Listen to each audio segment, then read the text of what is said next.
गणानां त्वा गणपतिं हवामहे कविं कवीनामुपमश्रवस्तमं ज्येष्ठराजं ब्रह्मणां ब्रह्मणस्पत आनश्वन्नोतिभिः सीदसादनं श्रीमहागणाधिपतये नमः। सदाशिवसमारम्भां शङ्कराचार्यमध्यमाम् अस्मदाचार्यपर्यन्तां वन्दे गुरुपरम्परां। श्रुतिस्मृतिपुराणानाम् आलयं करुणालयं नमामि भगवत्पादशङ्करं लोकशङ्करं। नारायणं नमस्कृत्य नरं चैव नरोत्तमं देवीं सरस्वतीं व्यासं ततो जयमुदीरयेत्। जयते 18 శ్లోకం చదువుతాం ఒకసారి. కర్మణ్యకర్మ యః పశ్యేత్ అకర్మణి చ కర్మ యః స బుద్ధిమాన్ మనుష్యేషు సయుక్తః కృత్స్న కృత్. సో కర్మలయందు అకర్మను మరియు అకర్మయందు కర్మను ఎవరైతే తెలుసుకుంటాడో అతడు మోక్షమునకు అర్హుడు అని దాని యొక్క అర్థము. కృత్స్న కృత్ అంటే చేయవలసిన పనులన్నీ చేసేయుట, సమస్తమైన పనులు చేయుట, ముగించుకుంట అని అర్థం.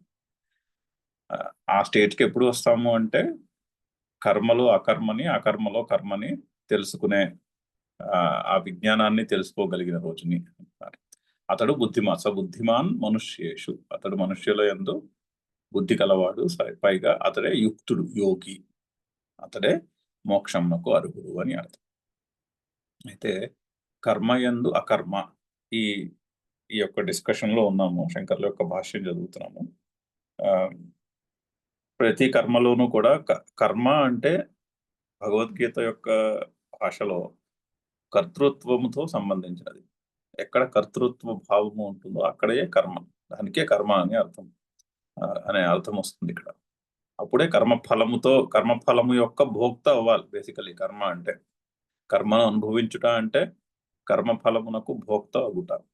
కర్మఫలమునకు భోక్త అవ్వాలి అంటే కర్మఫలమునకు కర్త కూడా అవ్వాలి. కర్త భోక్త రెండు కలిసి ఉంటాయి. సాంఖ్యుల యొక్క మతంలో కర్త వేరు భోక్త వేరు అన్నట్టు ఉంటుంది, కానీ కర్తలు కాను కానీ భోక్తలు అని చెప్తారు వాళ్ళు. కానీ ఇక్కడ అలా చెప్పట్లేదు శ్రీకృష్ణుడు. కర్త భోక్త రెండు ఉండాలి, రెండు కలిసే ఉంటాయి, విడదీయలేరు. కర్త అయితే అప్పుడు భోక్తలము కూడా అవుతాం. కర్తమే కాదు, నేను కర్తను కాను అన్న భావం ఉంటే మనసులో, ఇది మనసులోని బుద్ధి నిశ్చయమునకు సంబంధించినది. బుద్ధి నిశ్చయంలో ఉండాలి కర్తనా కాదా అన్నది, ఫిజికల్ యాక్షన్ లో కాదు అంటున్నా. సో కర్మని అకర్మ యః పశ్యేత్, తన ఆత్మస్వరూపంలో అంటే మన స్వరూపంలో కర్మ లేదు అని గుర్తించుట. అకర్మ యః పశ్యేత్, అలాగే అకర్మణి చ కర్మ యః.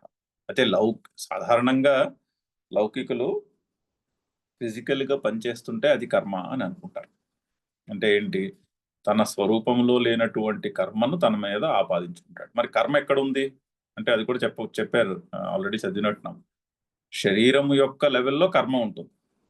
దేహము, మనస్సు, ఇంద్రియము, బుద్ధి, అహంకారము, చిత్తము, ఆ వాటిలో కర్మ ఉంటుంది. కానీ ఏ వెలుగులో అయితే ఇవన్నీ మన అనుభవానికి వస్తున్నాయో ఆ ప్రకాశమే మన స్వరూపము. ఆ స్వరూపంలో కర్మ లేదు అని గుర్తించాలి. సో ఏదైతే లౌకికులు ఏదైతే కర్మ అనుకుంటారో జ్ఞానికి అందులో అకర్మ కనిపిస్తూ ఉంటుంది. ఈ కర్మ మనము చేయట్లేదు కదా, ఈ కర్మ జరుగుతున్నది, ఈ కర్మ దేహము, మనస్సు, ఇంద్రియము ఆ లెవెల్కి సంబంధించినటువంటిది అంతేనే, కానీ నా స్వరూపంకు సంబంధించినటువంటిది కాదు అని జ్ఞానికి అలా తెలుస్తూ ఉంటుంది. అకర్మ అంటే లౌకికులు ఏమనుకుంటాము, సాధారణంగా ఏమనుకుంటాము, అన్ని పనులు మానేసి ఒక చోట హాయిగా కూర్చుంటే అది అకర్మ అనుకుంటాం. కానీ ఆ అకర్మ యందు కూడా కర్తృత్వము ఉన్నది కదా, అలా అనుకున్నటువంటి అకర్మలో కర్తృత్వము ఉన్నది కదా. నేను ఏ పని చేయకుండా ఒక చోట కూర్చున్నాను, హాయిగా ఉన్నాను అనుకుంటుంటే అక్కడ మరి నేను పని చేయటలేదు అనే కర్తృత్వ భావము ఉన్నది కదా. సో అకర్మలో కూడా కర్మ ఉన్నది అంటే లౌకికులు అనుకునే అకర్మలో కర్మ ఉన్నది. ఈ విధంగా కర్మకి కర్తృత్వ భావమునకు ఎవరైతే క్లియర్గా అండర్స్టాండింగ్ డెవలప్ చేసుకుంటారో అటువంటి వాళ్ళే అన్ని పనులు చేసేసాము, చేయవలసిన పనులన్నీ చేసాము అనే స్టేజ్కి రాగలరు. కర్తను అనుకుంటూ నేను చేయాల్సిన పనులన్నీ అయిపోయి అనే స్టేజ్కి ఎప్పటికీ రాలేము. కర్తగా ఉన్నన్నాళ్ళు ఏదో ఒకటి ఉంటూనే ఉంటుంది చేయడానికి పని, ఏదో ఒకటి ఇంకా ఏదో చేయాలనే ఆ తాపత్రయం ఉంటూనే ఉంటుంది. కర్తృత్వమును డ్రాప్ చేసిన రోజునే చేయవలసిన పనులన్నీ చేసేసాము. కృత్స్న కర్మ, కృత్ అంటే మోక్షమునకు అర్హులం అయ్యాము, అంటే సైకలాజికల్ ఫ్రీడమ్ కి అర్హత సంపాదించుకున్నాము అని అర్థము. అంటే సైకలాజికల్ ఫ్రీడమ్ ని గుర్తించగలము అని అర్థం. సో దీని యొక్క భాష్యం చదువుతున్నాము. ఆల్రెడీ 2-3 పారాగ్రాఫ్లు అయ్యాయి. ఇది కూడా అయింది, పారాగ్రాఫ్ అయిపోయింది. నెక్స్ట్ చదువుదాం.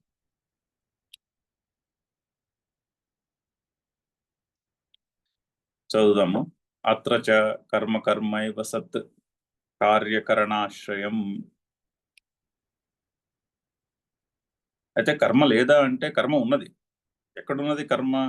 కార్యకరణాశ్రయం కర్మ. కార్యకరణాశ్రయం అన్నదాన్ని కర్మకి విశేషణంగా పెట్టుకోవాలి. సంస్కృతంలో వాక్యంలో పదాలు అటు ఇటు మార్చేస్తూ ఉంటారు. వాటిని మళ్ళీ అప్పుడప్పుడు జంబులు చేసుకుంటూ ఉండాలి. శంకర్లు ఒక్కోసారి విశేషణాన్ని ఆ నౌన్ కంటే దూరంగా ఎక్కడో పెడుతూ ఉంటారు 2 పదాల తర్వాత. సో అది విశేషణము అని గుర్తించి దాన్ని ఆ 2 కలిపి చదువుకుంటూ ఉండాలి. సో ఇక్కడ కార్యకరణాశ్రయం కర్మకి విశేషణం. కార్యకరణాశ్రయం కర్మ, కర్మ ఏవా సత్ అంటే కార్యకరణాశ్రయము అంటే దేహము, మనసు, ఇంద్రియము, బుద్ధి, చిత్తము, అహంకారము, వాటికి కార్యకరణాశ్రయము అని పేరు. కార్యము అంటే తెలుగులో, సంస్కృతంలో కార్యము అంటే ఇఫెక్ట్, కారణము అంటే కాజ్, కరణము అంటే ఇన్స్ట్రుమెంట్. సో కార్యకరణాశ్రయం, కారణంలో ఆశ్రయం లేదు కర్మకి. కారణమైనటువంటి ఈ దేహమునకు, ఈ జగత్తుకు కారణమైనటువంటి ఆత్మస్వరూపంలో కర్మ లేదు. కానీ ఎక్కడుంది? కార్యకరణాశ్రయం, కార్యము, కరణము, ఇన్స్ట్రుమెంట్ అండ్ ఎఫెక్ట్, వాటిల్లో ఉంది, ఆ లెవెల్లో ఉంది కర్మ. సో దేహము, మనస్సు, బుద్ధి, అహంకారము, ఆ లెవెల్లో కర్మ ఉన్నది. నా దేహము చేత ఈ కర్మ చేయబడుతున్నది, అది కరెక్ట్. నేను కర్మ చేస్తున్నాను, అది కరెక్ట్ కాదు అనే ఒక విచక్షణ తెలియజేస్తున్నారు. సో అత్రచ కర్మ కర్మైవ సత్ కరుణాశ్రయం అంటే కార్యకరణాశ్రయం కర్మ, కర్మ సత్ ఏవ, అది నిజమే. కానీ కర్మ ఎక్కడ లేదు అదే చెప్తున్నారు next part of the sentence లో. కర్మరహితే అవిక్రియే ఆత్మని సర్వై అధ్యస్థం. అలా ఉండంగా కర్మరహితే అవిక్రియే ఆత్మని సర్వై అధ్యస్థం. కర్మ అనేది మళ్ళీ అధ్యస్థం దగ్గర కూడా పెట్టుకుంటే పూర్తిగా ఉంటుంది సెంటెన్స్. కర్మరహితే అవిక్రియే ఆత్మని సర్వై కర్మ అధ్యస్థం. అందరి చేత కూడా ఆ కర్మ అధ్యారోపము చేయబడుతున్నది. ఎక్కడ? కర్మరహితే అవిక్రియే ఆత్మని. కర్మరహితమైనటువంటి వికారములు అంటే చేంజెస్ లేనటువంటి, మార్పులు లేనటువంటి ఆత్మని, ఆత్మయందు అందరి చేత అధ్యస్థం, అధ్యారోపము చేయబడుతుంది. అధ్యారోపము అంటే సూపర్ ఇంపోజిషన్ ఇంగ్లీష్లో చెప్పాలంటే. తెలుగులో ఇంకొంచెం అర్థం చేసుకోవాలంటే ఒకదాని మీద మరొకటిని వేసి కప్పివేయుట అని అర్థం. అంటే ఒకదాన్ని తప్పుగా అర్థం చేసుకుంటా. అంటే నిన్న మనకి 2 ఎగ్జాంపుల్స్ చెప్పారు. పడవలో వెళ్తున్న వాడికి ఒడ్డు మీద ఉన్న చెట్లు నడుస్తున్నాయా అనిపిస్తుంది. యాక్చువల్లీ ఒడ్డు మీద ఉన్న చెట్లు నడవట్లేదు. సో చెట్లలో మూవ్మెంట్, చలనం ఏం లేదు అక్కడ. అంటే మూవ్మెంట్ అంటే గాలికి కాదు, చెట్టు నడిచి రావట్లేదు ఎక్కడికి. కానీ పడవలో ప్రయాణించే వాడికి, అజ్ఞానికి, నేను స్టేషనరీగా ఉన్నాను, నాకేసి చెట్టు నడుచుకొస్తోందా అనిపిస్తుంది. రైల్లో వెళ్తున్నప్పుడు కూడా అలా అనిపిస్తుంది కదా. కానీ ఆ రోజుల్లో ఆయన పడవ ప్రయాణం గురించి చెప్తున్నారు. పడవ ప్రయాణంలో అలా అనిపిస్తుంది. సో ఈ ఎగ్జాంపుల్ ఇచ్చారు నిన్న శంకర్లు, నిన్న చదివిన దాంట్లో. సో అయితే ఇక్కడ అధ్యారూపం ఉన్నది, దానికి అధ్యారూపం అని పేరు. కదలకుండా ఉన్నటువంటి, నిలకడగా ఉన్నటువంటి చెట్టు మీద చెట్టు కదులుతున్నది అనేటటువంటి అభిప్రాయాన్ని పట్టుకొచ్చి దాని మీద మోపుతున్నాం. దానికి అధ్యారూపము అని అర్థం. అధ్యస్థం అంటే అది. ఎవరి చేత అధ్యస్థం? అందరి చేతని. అంటే అందరూ ఈ అధ్యారూపము యొక్క అవిద్యలోనే ఉంటారు. జ్ఞానులు తప్పించి, ఆ వివేక జ్ఞానము బాగా డెవలప్ చేసుకుని బుద్ధి నిశ్చయం కలిగిన వారు తప్ప మిగిలిన వాళ్ళందరూ ఈ అధ్యారూపంలోనే బతుకుతారు. అయితే అక్కడ ఒక క్వశ్చన్ వస్తుంది, అందరూ తప్పే చేస్తున్నారా? అందరూ తప్పుగానే అర్థం చేసుకున్నారా అని. అలా ఎలా అంటారు అంటే అదే కరెక్ట్. సాధారణంగా అంటే డెమోక్రసీలో ఓట్లు ఎవరికి ఎక్కువ పడితే వాళ్ళు నెగ్గుతారు. అలాగా ఎక్కువ మంది నమ్మితే అది కరెక్ట్ అని ఏమీ లేదు. సాధారణంగా ప్రపంచంలో ఉల్టా ఉంటుంది, దానికి ఆపోజిట్ గా ఉంటుంది. అందరూ చేస్తున్నారంటే సాధారణంగా అందులో దాని ఏమంటే తత్వం ఏమీ ఉండి ఉండకపోవచ్చు. అలా ఉంటుంది. అలా మనం జాగ్రత్తగా పరిశీలిస్తే లోకంలో అలాగే కనిపిస్తుంది.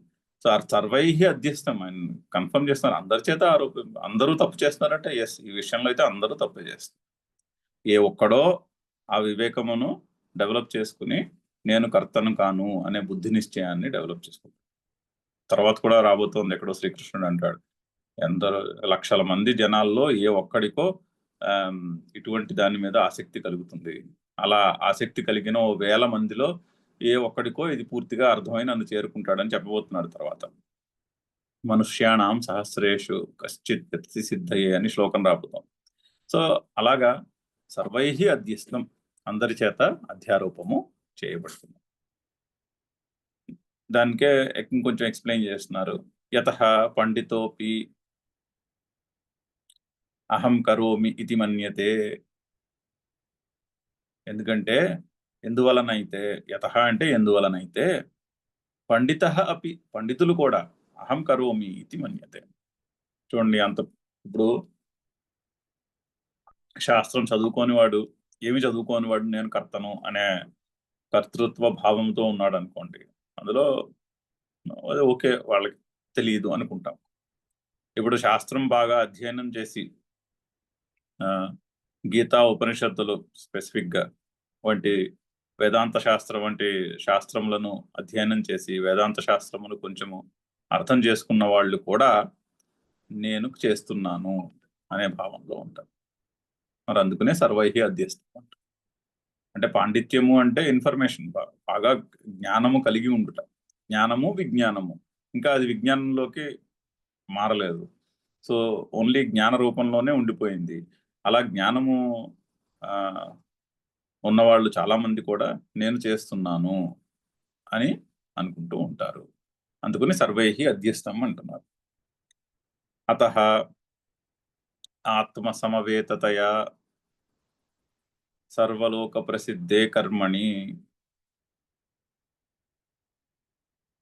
అంటే సర్వలోక, అది ఆత్మ సమవేతతయ, ఆత్మ సమవేతము. సమవేతము అంటే దాన్ని ఏమంటారు, విడదీయరానటువంటి అనుబంధం. అంటే విడదీయరాకుండా కలిసిపోవడం, గట్టిగా కలిసిపోయాయి అనమాట.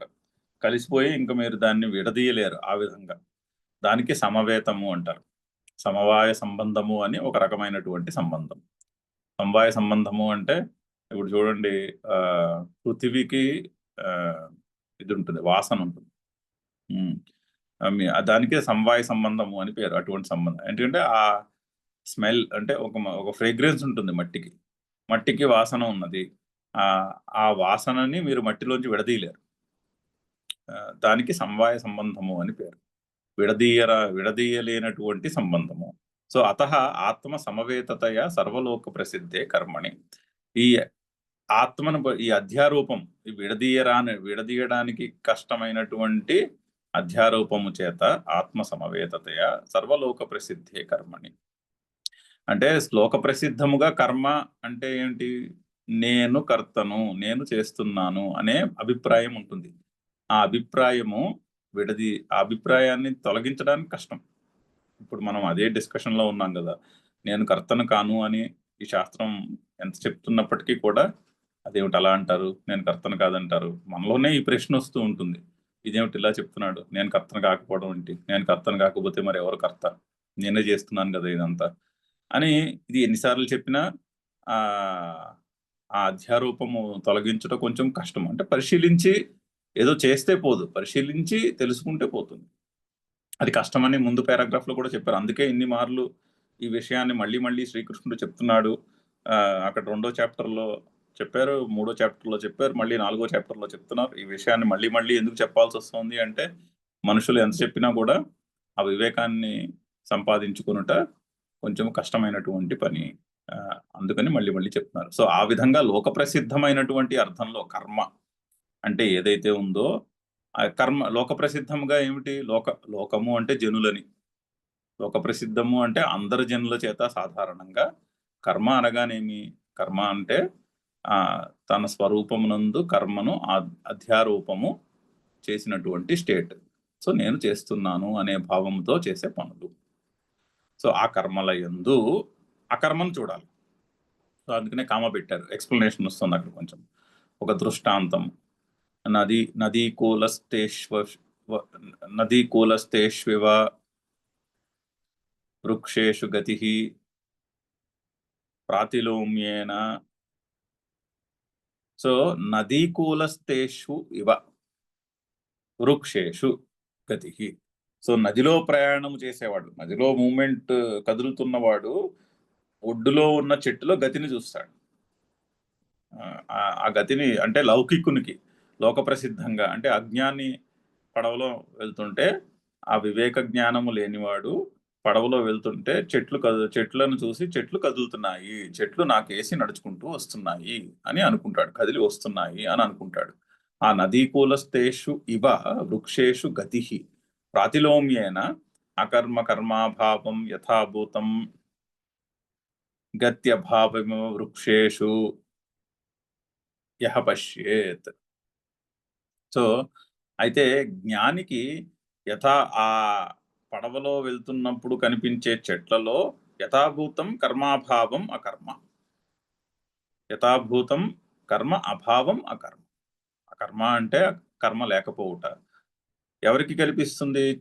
పడవలో ప్రయాణిస్తున్న 100 మంది ప్రయాణం చేస్తున్నారు అనుకోండి, అందులో 99 మంది ఈ అజ్ఞానులు అనుకోండి, వాళ్ళందరికీ చెట్లు కనిపిస్తున్నాయి అనిపిస్తుంది. కానీ ఆ జ్ఞానికి ఆ చెట్లు వాటి యొక్క స్వరూపంలో చలనము లేదు, అవి కదులట్లేదు అని గత్యభావం ఇవ వృక్షేషు ఇహ పశ్యేత్. చెట్లలో గతి యొక్క అభావమును ఎవడైతే చూస్తాడో వాడు జ్ఞాని. ఆ పడవలో ప్రయాణం చేసే 100 మందిలో ఎవరికైతే చెట్లు కదలట్లేదు, పడవ కదులుతోంది కానీ చెట్టు కదలట్లేదు అన్న విచక్షణ, ఆ వివేకం తెలుస్తుందో అతడు జ్ఞాని. ఆ కాంటెక్స్ట్ లో అలా అర్థమైన వాడు వివేకము కలవాడు కదా అంటున్నారు. ఆ విధంగా సృష్టిలో జరిగే కర్మలలో, ఈ జీవులందరి చేత చేయబడే పనులలో ఈ జీవులందరూ చేస్తున్నటువంటి పని వారి వారి దేహములు, మనస్సు, బుద్ధి, అహంకారములు లెవెల్కి చెందినదే కానీ వారి చేత చేయబడుతున్నటువంటి పనులు కాదు అని గుర్తించిన వాడు జ్ఞాని అని చెప్తారు. యః పశ్యేత్, ఎవడైతే చూస్తాడో. అలాగే దానికి ఆపోజిట్ చూడండి, కర్మ అకర్మ కన్ఫ్యూజింగ్ టర్మ్స్ అని దానికి మళ్ళీ మళ్ళీ ఆ కాన్సెప్ట్ ని ఎక్స్ప్లెయిన్ చేస్తున్నారు. కర్మలో అకర్మ చూడటం అంటే ఈ విధముగా, పడవలో ప్రయాణించేవాడు చెట్లను చూసి చెట్లు నాకేసి వస్తున్నాయి అన్న అభిప్రాయం కలిగి, చెట్లు అనే అభిప్రాయమును అధ్యారూపము చేసుకున్నవాడు, అది లౌకిక దృష్టి అలా ఉంటుంది. అజ్ఞాని యొక్క దృష్టి అలా ఉంటుంది. జ్ఞాని యొక్క దృష్టి ఎలా ఉంటుంది? వాడికి తెలుస్తుంది చెట్టు కాదు కదులుతున్నది, చెట్టులో చలనము లేదు, అది అధ్యారూపము చేసుకుని అలా అంటున్నారు అజ్ఞానులు అని జ్ఞానికి తెలుస్తూ ఉంటుంది. ఆ చెట్లలో గతి యొక్క అభావము కనిపిస్తూ ఉంటుంది క్లియర్గా. అదే విధముగా జీవులందరూ చేస్తున్నటువంటి పనులలో, ఇంక్లూడింగ్ తన పనితో పాటుగా, ఈ పనులందులోనూ కూడా ఎవరిది కర్తృత్వము లేదు. ఎందుకంటే ఈ పనులని దేహము మనస్సు యొక్క లెవెల్కి, దేహము మనస్సు బుద్ధి చిత్తము అహంకారము ఆ లెవెల్కి చెందినవి కానీ ఆత్మస్వరూపమునకు చెందినవి కావు అని జ్ఞానికి తెలుస్తూ ఉంటుంది. అది కర్మణి అకర్మ అకర్మ యహ పశ్యేత్ అంటే అది అర్థం. అలాగే దానికి రివర్స్ కూడా చెప్పవలసి ఉందిగా, అకర్మణి చ కర్మ అని అది చెప్తున్నారు మళ్ళీ. అకర్మ చ కార్యకరణ వ్యాపార ఉపరమే కర్మవత్ ఆత్మన్యధ్యారోపితే తూష్ణీం అకుర్వన్ సుఖమాసే ఇతి అహంకారాభిసంధిహేతుత్వాత్. అయితే అకర్మణి అంటే లౌకికులందరూ మేమేమి ఇప్పుడు పని చేయకుండా హాయిగా రెస్ట్ తీసుకుంటున్నాము అని అంటారు సాధారణంగా జనాలు. అలా అన్నప్పుడు అందులో కూడా జ్ఞానికి ఎలాగ ఏమిటి కనిపిస్తూ ఉంటుంది? ఈ నేను ఏ పని చేయకుండా హాయిగా సోఫాలో కూర్చుని రెస్ట్ తీసుకుంటున్నాను అనే ఒక ఐడియాలో కూడా అందులో కూడా కర్తృత్వము ఉండనే ఉన్నది కదా. ఎందుకంటే నేనేమి పని చేయుటలేదు అనేటటువంటిది ఎక్కడుంది? అది కార్యకరణ వ్యాపార ఉపరమే. కార్యకరణముల యొక్క వ్యాపారంలో ఉపశమనం ఉన్నది. వాటిలో రెస్ట్ ఉన్నది.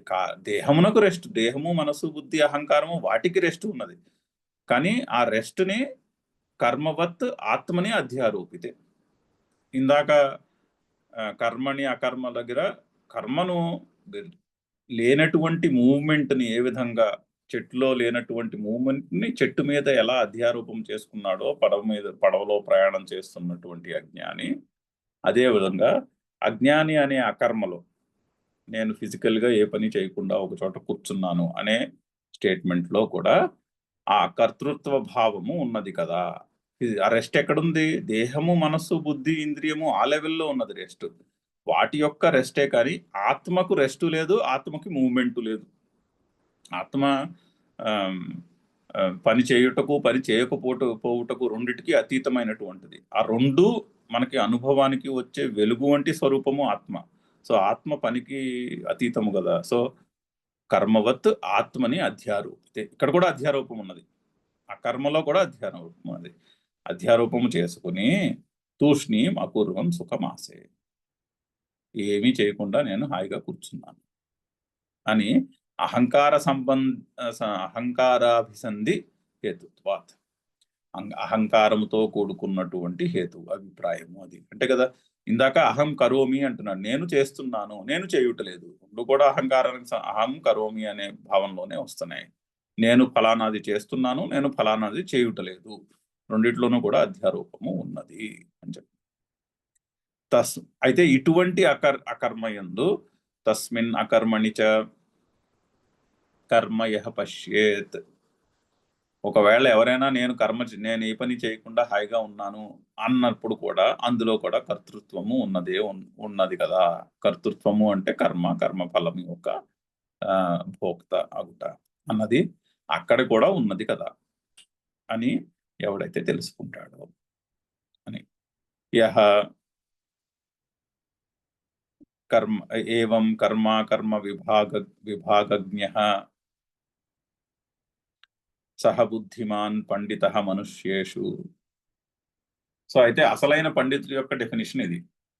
నిజంగా పాండిత్యం అంటూ ఉంటే అది జస్ట్ టెక్స్ట్ బుక్ ఇన్ఫర్మేషనే కాకుండా శాస్త్ర పుస్తకాల్లో చెప్పినటువంటి ఇన్ఫర్మేషన్ బట్టి కొట్టి ఇన్ఫర్మేషన్ని బుద్ధిలో పెట్టుకోవడమే కాకుండా ఈ కర్మ అకర్మ విభాగజ్ఞుడు, ఈ కర్మ అకర్మల యొక్క విచక్షణ క్లియర్గా అర్థం చేసుకున్నాడు. అర్థం చేసుకోవడం అంటే ఏ విధంగా? కర్మల యందు అకర్మను, అకర్మల యందు కర్మను ఎవడైతే క్లియర్గా తెలుసుకుంటాడో అతడే నిజమైనటువంటి పండితుడు. సహ బుద్ధిమాన్ పండిత మనుష్యేషు, మనుషుల్లో అతడే పండితుడు. ఈ తెలుసుకోవడానికే విజ్ఞానము అని పేరు. దాన్ని ఎక్స్పీరియన్స్గా తెలుసుకోవాలి. తెలుసుకుని మనలో ఒక బుద్ధి నిశ్చయం కలగాలి. అది ఏ పని అయినా సరే నేను కర్తను కాను కదా. అయితే అనిపిస్తూ ఉంటుంది, నేను చేయకపోవడం ఏంటండి బాబు, నేను చేస్తున్నాను కదా ఇదంతా. తర్వాత 18వ చాప్టర్లో కూడా ఇన్ని చాప్టర్లు చెప్పి అక్కడ మళ్ళీ కంక్లూడ్ చేస్తాడు శ్రీకృష్ణుడు. చెప్పి పని జరగాలంటే 5 ఆస్పెక్ట్స్ ఉండాలి, అందులో ఒక చిన్న ఆస్పెక్ట్ నువ్వు చేయుట అని చెప్తాడు. కొన్ని నిజంగా నేను చేస్తున్నాను అనుకున్నా కూడా అందులో మన ఆ కర్తృత్వ భావము చాలా చిన్న ఆస్పెక్ట్, ఒక చిన్న ఆస్పెక్ట్. ఇప్పుడు ఒక పని చేయగలుగుతున్నాం అనుకోండి, ఆ పని చేయడానికి ఎన్నో పరిస్థితులు కలిసి వస్తే ఇప్పుడు మనం ఈ పొద్దున్నే లేచి ఇది వినగలుగుతున్నాం అంటే దీనికి ఎన్నో పరిస్థితులు కలిసి వస్తే ఇప్పుడు లేచి వినగలుగుతున్నాము. ఇప్పుడు లేచి వింటున్నాము. ఇప్పుడు నేను చెప్తున్నానంటే ఇది నా సొంత బుద్ధి ఏం కాదు కదా! అక్కడ ఉన్నది చెప్తున్నాను. అక్కడ ఉన్నది చెప్తున్నానంటే ఇంతకు ముందు ఎంతో మంది పండితులు శంకరులని మొదలగు శ్రీకృష్ణుడు మొదలగు శంకరులు వయా శంకర్లు మధ్యలో ఈ పుస్తకాన్ని రాసినటువంటి పుల్లెల శ్రీరామచంద్రుడు వారు నేను పాఠాలు విన్నటువంటి స్వామి తత్వవిధానంద ఈ సంస్కృతం నేర్చుకోవడానికి ఇన్స్పైర్ చేసినటువంటి గురుదేవులు ఇంతమంది మధ్యలో ఇన్వాల్వ్ అయితే ఒకళ్ళు నేర్చుకోవడము, ఒకళ్ళు చెప్పడము, మిగిలిన వాళ్ళ పరిస్థితులకి అనుకూలం అవ్వడము, మనము 10 మంది వచ్చి ఇక్కడ ఇది చదవడము అనేది జరుగుతోంది. మరి చెప్పండి, ఇదంతా మన సొంత ఎఫర్ట్ అంటే ఎలాగా? ఎప్పటినుంచో నడుస్తున్నటువంటి ఆ జ్ఞానం యొక్క ప్రవాహంలో ఇది ఒక చిన్న ఆస్పెక్ట్. ఇందులో లేదు నేనేదో చిన్న కర్తృత్వ భావం నా నెత్తివి పెట్టుకుంటాను అంటే కూడా అది చాలా చిన్న మైన్యూట్ 0.00001% ఎంతో దానికి అసైన్ చేయాల్సొస్తుంది. అదే లాస్ట్‌లో కంక్లూజన్‌లో కూడా శ్రీకృష్ణుడు అదే మాట అంటాడు. ఒక పని జరగాలి అంటే అందులో బోలెడన్ని ఆస్పెక్ట్స్ కలిసి రావాలి. అప్పుడు ఓ పని జరుగుతుంది. ఆ పని జరిగినప్పుడు అందులో ప్రధానంగా ఇన్వాల్వ్ అయ్యి ఉన్న వారు నేను చేస్తున్నాను అనుకుంటే ఎలా కుదురుతుంది అంటాడు. అలాగా ఈ కర్మ, అకర్మల యొక్క ఏ కర్మ అయినా కూడా మనం పరిశీలించి చూస్తే మన జీవితంలో చేసే పనులన్నిటిలోనూ కూడా అవి మంచి పనులు అవి ఉండొచ్చు, లేదా కొంచెం దుఃఖాన్ని కలిగించే పనులు అయి ఉండొచ్చు. ఏదైనా కూడా అన్నింట్లోనూ కూడా మనము నిజంగా మనం సొంతంగా చేస్తున్నాము అన్నది చాలా చాలా చాలా చాలా తక్కువ పర్సెంటేజ్ ఉంటుంది. ఎందుకంటే ఆ పని ఆ రోజు అలా జరగడానికి ఎన్నో కలిసి వస్తే ఆ పని అలా జరుగుతుంది. ఎన్నో అనుకూలమైతే ఆ పని మంచిది కావచ్చు, సుఖము కలిగించేది కావచ్చు, దుఃఖమును కలిగించేది కావచ్చు. ఏదైనా సరే ఎన్నో కలిసి రావాలి. ఎన్నో కలిసి వస్తే ఎన్వైరన్మెంట్ అలా తయారయ్యి అవన్నీ అలా సెట్ అయితే ఆ పజిల్ అప్పుడు ఆ రోజు ఆ పని జరుగుతుంది అని గుర్తించగలగాలి. అని గుర్తించిన వాడు పండితుడు. సహయుక్త యోగి, అతడే యోగి. యోగి అంటే ఇది డెఫినిషన్. యోగి అంటే జస్ట్ యౌగికమైన యోగి అంటే మనకి లౌకికంగా ఎలా ఉంటుంది, కొన్ని సిద్ధులు గడించిన వారు, ఒక నిష్ఠతో ఉండేవారు, అలాంటి వాళ్ళు యోగి అని లౌకికంగా అనుకుంటాం. కానీ నిజమైన యోగి ఎవడు? కర్మ అకర్మ యొక్క విభాగమును విజ్ఞాన రూపముగా తెలుసుకున్నవాడే యోగి. అతడే యోగి. సహయుక్త యోగి. అప్పుడే మీరు సుఖదుఖములను ఇంకో చోట ఏం చెప్పారు? సుఖదుఖములను సమానముగా చూచుటయే యోగము అని చెప్పారు ఆల్రెడీ. కర్మల యందు కౌశలమే యోగము అని చెప్పారు. అవన్నీ ఎవరికి సాధ్యము అంటే ఈ కర్మ అకర్మల యొక్క విభాగమును తెలుసుకున్న వాడికే కర్మల యందు కుశలత సాధ్యమవుతుంది. లేకపోతే కర్మ యందు కుశలత నేను చేస్తున్నాను అనుకుంటే పని సరిగ్గానే చేయొచ్చేమో కానీ మనసులో దాని వల్ల ఒత్తిడి అయితే పోదు. బాగా చేయగలిగిన రోజుని విపరీతమైన ఆనందము, చేయలేని రోజుని విపరీతమైన దుఃఖము మిగులుతాయి. సో అది యోగి యొక్క నేచర్ కాదు. మరి యోగి అవ్వాలి అంటే కర్మ అకర్మల యొక్క విభాగమును పరిశీలించి తెలుసుకోవాలి. అప్పుడే కృత్స్న కర్మ కృత్య, అతడే కృత్స్న కర్మ కృత్ అంటే సమస్తమైన పనులు చేసేసిన వాడని. అంటే ఆ కృత్స్న కర్మకృత్ అంటే దానికి అర్థం చెప్తున్నారు. సహ అశుభాత్ మోక్షిత కృతకృత్యో భవతి ఇత్యర్థ. అతడు అశుభము నుంచి మోక్షము పొందినవాడు. శుభం అంటే సంసారం. సంసారం అంటే ఏమిటి? కోరిక నుంచి కర్మ వలన కర్మఫలమును అనుభవించుట, మళ్ళీ ఆ కోరిక యొక్క సైకిల్ రిపీట్ అవుతుంది. సాధ్య సాధన చక్రం. ఆ చక్రానికే సంసారము అని పేరు. శంకర్లు ఇతర భాష్యాల్లో కూడా చాలా క్లియర్ గా డిఫైన్ చేస్తారు. మనసులో కోరిక నుంచి కర్మ నుంచి ఫలము. ఈ సైకిల్కే అశుభము అని పేరు, సంసారము అని పేరు, దానికే అశుభము అని పేరు. అయితే ఆ కర్మల యొక్క సైకిల్ నుంచి బయటపడాలంటే నేను కర్తను కాను అని తెలుసుకోవాలి. నేను కర్తను కాను అని తెలుసుకుంటే నేను కర్తను భోక్తను కాదు. కర్తను కానంటే కర్తను కాను భోక్తను కాను, రెండు కలిసి ఉంటాయి కదా. అలా తెలుసుకున్న రోజునే సంసారం నుండి మోక్షము, అంటే కోరిక కర్మ ఫలము అనేటటువంటి సైకిల్ నుంచి సైకలాజికల్ ఫ్రీడమ్ ఎప్పుడు లభిస్తుంది? ఇది తెలుసుకున్న రోజుని, కర్మ అకర్మల యొక్క విచక్షణను తెలుసుకున్న రోజుని. అందుకని అలా తెలుసుకున్న వాడే కృత్స్న కర్మ కృతకృత్య భవతి. కృతకృత్యుడు అంటే కృతార్థులమయ్యామండి అంటే చేయవలసినవన్నీ చేసేసాము అని అర్థం. ఎప్పుడు వస్తుంది? ఈ విచక్షణ జ్ఞానం తెలుసుకున్న రోజు.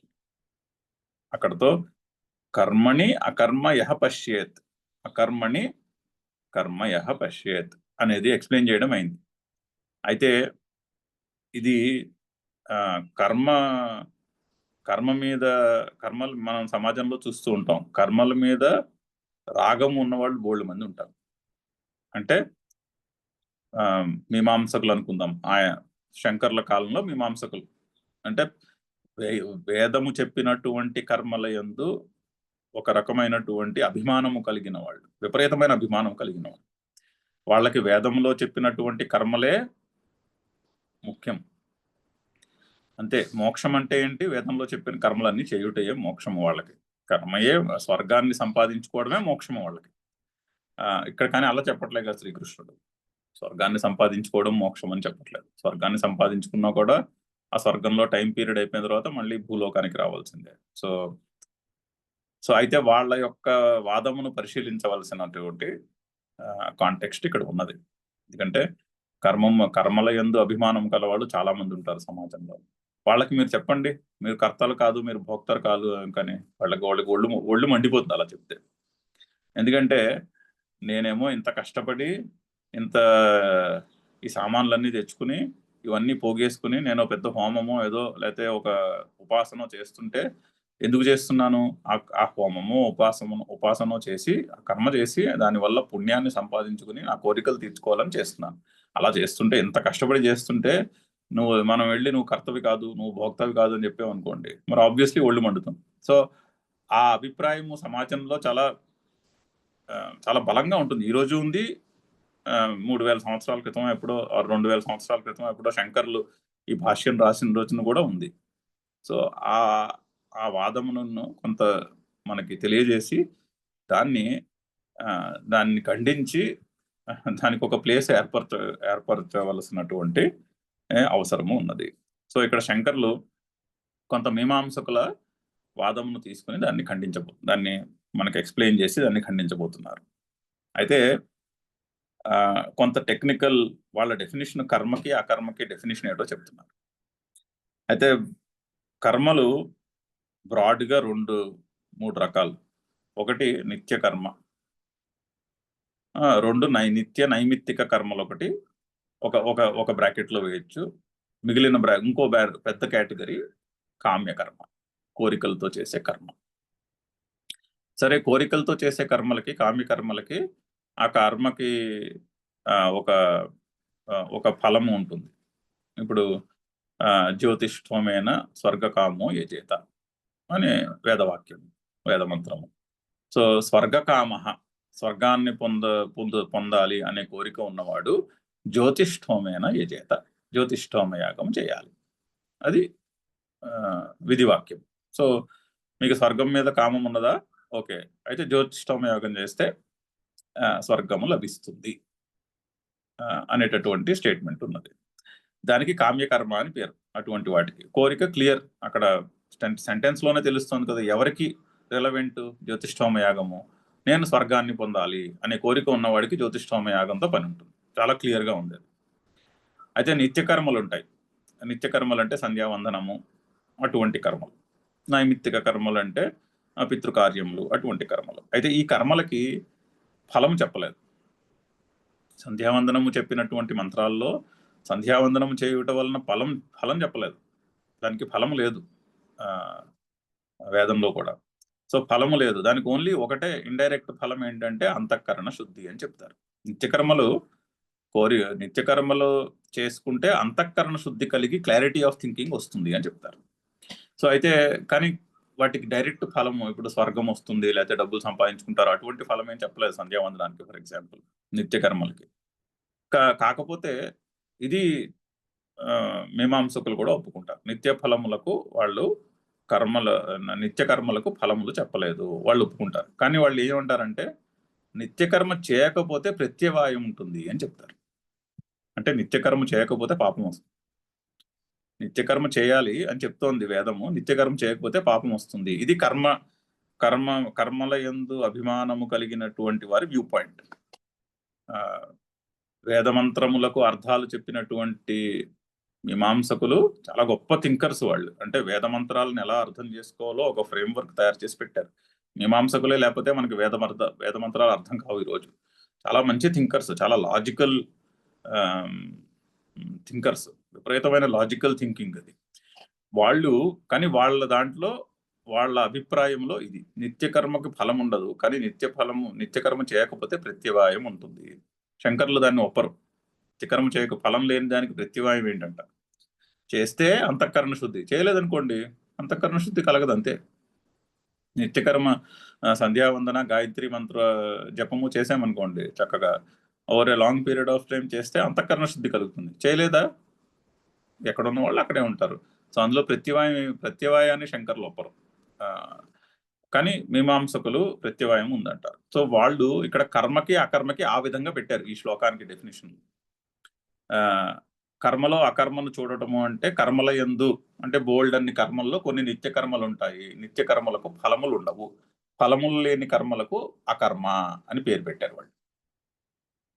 ఓకే, అలా తెలుసుకోవాలని వాళ్ళ అభిప్రాయం. శంకర్లు అంటారు ఈ పారాగ్రాఫ్ లో చెప్పబోతున్నారు. ఓకే, మీరు అలా అంటే, కానీ నెక్స్ట్ లైన్ చూసారా, యహ పశ్యేత్ సహ బుద్ధిమాన్ మనుష్యేషు కృత్స్న కర్మ కృత్సహ అని చెప్తున్నారు. అదేమిటిది, కొన్ని కర్మల్లో నిత్య కర్మలు అనే వాటికి ఫలం ఉండదు, నిత్య కర్మలు చేయకపోతే ప్రత్యవాయం ఉంటుంది అని తెలుసుకుంటే మోక్షం ఎలా లభించింది? జస్ట్ ఆ ఇన్ఫర్మేషన్ తెలియడం వల్ల మోక్షం లభించదు కదా అని శంకర్ల యొక్క దానికి ఖండన ఆ పాయింట్కి. అంతే కదా, ఈ కర్మలకు ఫలములు ఉన్నాయి, ఈ కర్మలకు ఫలములు లేదు అని తెలుసుకోవడం వల్ల మోక్షం ఎలా వస్తుంది? అలాగా దానికి మోక్షానికి మీరు లింక్ చెప్పలేరు. అలా డిఫైన్ చేస్తే మీరు అది కరెక్ట్ అయినటువంటి ఇంటర్ప్రిటేషన్ కాదు అని శంకర్లు వారి యొక్క మీమాంసకుల యొక్క మతమును ఇక్కడ మనకి ఎక్స్ప్లెయిన్ చేసి కొద్దిగా దానిని ఖండిస్తున్నారు. దాంట్లో ఉన్న తాత్పర్యం ఇది. చదువుదాం. అయ శ్లోక అన్యథా వ్యాఖ్యాత కైశ్చిత్ కథం. అయితే ఈ శ్లోకాన్ని కొంతమంది వేరుగా ఇంకొక విధముగా వ్యాఖ్యానము చేసి ఉన్నారు. ఏ విధముగా? నిత్యానాం కిల కర్మణాం ఈశ్వరార్థే అనుష్ఠీయమానానాం తత్ఫలాభావాత్ అకర్మాణి తాని ఉచ్యంతే. అయితే నిత్యకర్మలు అంటే ఏంటి? ఫలము లేదు, కానీ వాటిని చేయాలి. ఎందుకు చేయాలి? ఈశ్వరార్పణ బుద్ధితో చేయాలి. అలా చేయమని చెప్పారు. సో సంధ్యావందనము ఈశ్వరార్పణ బుద్ధితో చేయాలి, ఎందుకంటే దానికి ఫలము చెప్పబడలేదు అని మీమాంసకుల మతం. వేదాంతులు అంటారు, ఫస్ట్ అది చదివేద్దాం. అయితే ఆ విధంగా అనుష్ఠానము చేయవలసినటువంటి నిత్యకర్మలకు, ఈశ్వరార్పణ బుద్ధితో చేయవలసినటువంటి నిత్యకర్మలకు తత్ఫలాభావాత్ అకర్మాణి తాని ఉచ్యంతే. వాటికి ఫలములు లేవు కాబట్టి వాటిని అకర్మలని అంటారు. అది వాళ్ళ డెఫినేషన్. చూడండి ఎలాగా చాలా సూపర్ఫిషియల్ గా డెఫినేషన్. అకర్మల యొక్క definition is at the level of activity. అంతే. మీమాంసకులకి యాక్టివిటీతోనే సంబంధం. మీరు యాక్టివిటీ చేయకూడదంటే వాళ్ళకి ఒళ్ళు మండుతుంది. వాళ్ళ స్వరూపము శరీరము, మనసు, బుద్ధి, అహంకారము, అదే ఆత్మ యొక్క స్వరూపము. సో అందుకని ఆత్మ కర్మలు చేస్తూ ఉండాలి, ప్రతి జీవుడు కర్మలు చేస్తూనే ఉండాలి. అది వాళ్ళ వ్యూ పాయింట్. సో అలాగా ఫలములు లేనటువంటి నిత్య కర్మలకు అకర్మలని డెఫినేషన్ అని చెప్పారు. అంటే శంకర్ల యొక్క అభిప్రాయం ఏంటి? శంకర్లు వేదాంతులు ఏమంటారంటే, ఈశ్వరార్థం చేసే ఏ పనైనా కూడా నిత్యకర్మ కింద, మనం పనులన్నింటినీ నిత్యకర్మల కింద మార్చేసుకోవచ్చు. అంటే నిత్యకర్మ అంటే డ్యూటీ, బ్రాడ్ డెఫినేషన్. డ్యూటీ అంటే సమర్పణ భావంతో, ఈ పని నాది కాదు, ఈ పని ఈశ్వరుడిది.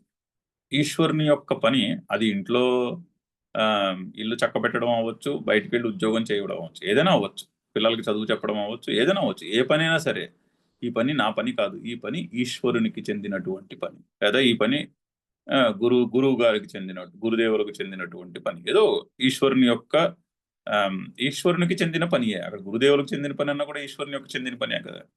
ఈ పని ఈశ్వరుని పని, నేను ఈశ్వరుని యొక్క పని నిమిత్త మాత్రున్నాయి, నేను చేయవలసింది నేను చేస్తాను. ఎవరి గురించి చేస్తాను? ఈశ్వరుని కొరకు చేస్తాను.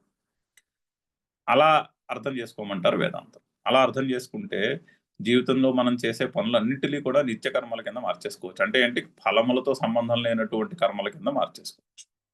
ఆ విధంగా చేయమని ఇది వేదాంతుల మతము. కానీ మీమాంసకుల మతము అలా ఉండదు. సో నిత్యానాం కిల కర్మాణం ఈశ్వరార్థే అనుష్ఠీయమానానాం తత్ ఫలాభావాత్ అకర్మాని తాని ఉచ్యంతే.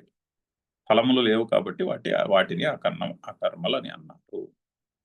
గౌణ వృత్యా తత్ర నిత్యే కర్మణి అకర్మ యహ పశ్యతి ఫలాభావాత్ యథా ధేనుః అపి గౌః అగౌః.